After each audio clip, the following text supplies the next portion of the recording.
Hey guys, it's Cameron with avad3. Hey, we want to show you a quick case study of an event we just wrapped up that was called the Supply Chain Conference. We loved doing this conference. We loved working with this client. And we think maybe by showing you what we did, that you may be able to learn a bit from what they did. So we just want to show you some footage of what we were doing while we were there on site. We loaded into this beautiful facility that they have. It's actually on the top deck of a parking garage, so the view was awesome. But while we were there, we set up master control. We kind of moved all of our things from our studio to set up there where we had video switching and audio mixing and all those things. And then more than just master control, we also set up a studio environment. And it was really 3 miniature studios where we had kind of a left, center, and right area.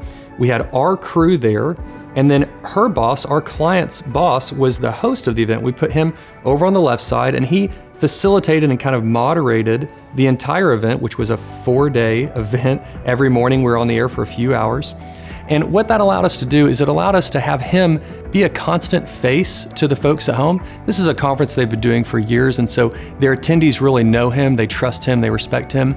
And so every day for 4 days, he would start the show, he'd be kind of the face that welcomes them, but then he would quickly pitch to whatever the segment was. We had some guest keynote speakers, some guest fireside chats, and so that's what those other 2 zones allowed us to do. It allowed us to leapfrog where we had maybe one person's presenting here, we're getting the next presenter ready there.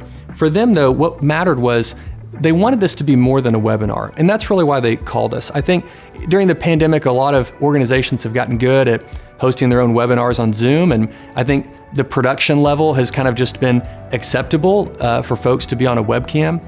But this client said, you know, we've been doing those. We've been doing a webinar once a month for over a year. We really want this annual conference to be elevated. And that's why they brought us in. That's why we had the studio set up, the master control set up. And by having all that, what it allowed us to do was we were able to do lower thirds and give nameplates. We were able to do presentations more smoothly. We were able to pitch in and out of remote presenters. But all of that doesn't matter if the results aren't there. And what made me most excited from hearing from this client afterwards is he said, hey, 2 pieces of immediate feedback for you. First, we had somebody tuned in from the Middle East, from I think it was Dubai.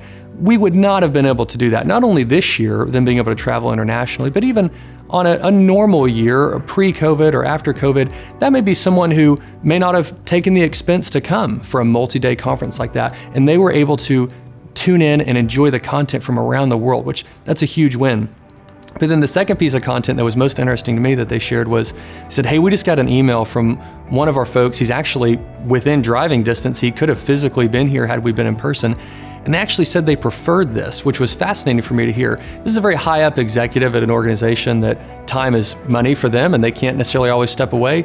And he was able to attend 80% of the conference while still fulfilling his responsibilities. And so what that told me is this format works. And what I'm most excited about is as we kind of come out of the pandemic and we all start to try to do things the old way again, I think one thing that's here to stay is this format, this streamed format, this hybrid event format. So next year, instead of going back to the way things looked before, I think we'll actually use this model. This client loved this model, and maybe we'll just add a small, almost a live studio audience where some people can be there in person, they can network, they can mix and mingle if they want to, but from an accessibility standpoint, that busy executive and that person across the world can still attend, gets them a wider reach and a bigger exposure. So hope you enjoyed getting a look around this case study of a recent event we did. And again, our heart is that you could learn what this client learned by working with us. Thanks for watching.